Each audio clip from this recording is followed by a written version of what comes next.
One common mistake an amateur makes is that when it's cloudy, they tend to put the camera away and wait for a bright sunny day. It's very difficult to achieve good shots shooting portraits in bright sunlight. The sun is a harsh light that brings out many shadows and isn't usually kind to faces.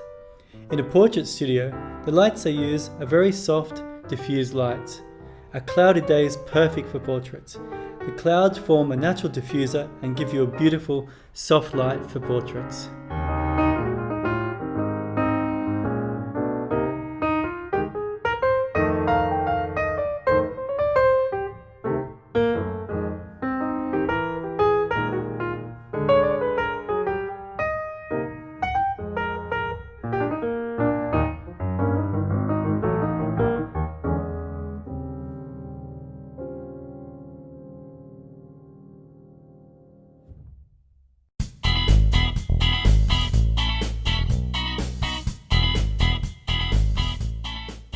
Framing your picture properly is what makes a difference between a good shot and a great shot. One of the best pieces of equipment you can use here is often the cheapest as well, your legs. A great shot usually means you have to take a different angle, up high or low, and move around to get a new perspective. Try this simple experiment at home or in the park. Grab your camera and a friend and start to shoot using different angles and different objects in the environment to frame the subject. Make sure you're really getting close and feel the frame as well. You will see that these simple, easy changes will produce a much more professional looking shot for a minimal amount of effort.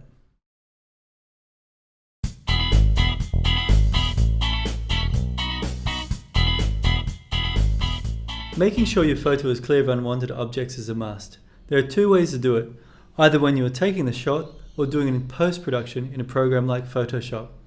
If you're like me and prefer to be out there shooting instead of spending loads of time locked up to your computer fixing your mistakes, then start to be aware of this and minimize this at the time of shooting.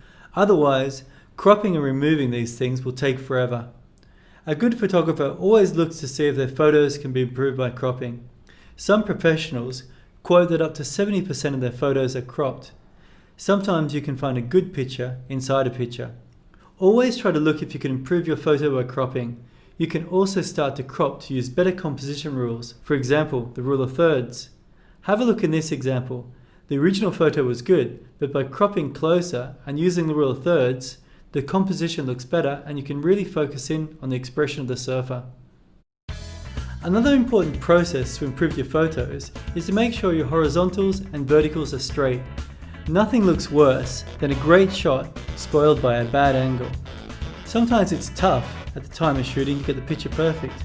You could be shooting at night or not have enough time to set up the shot properly. Always be aware of this and crop afterwards to get this right.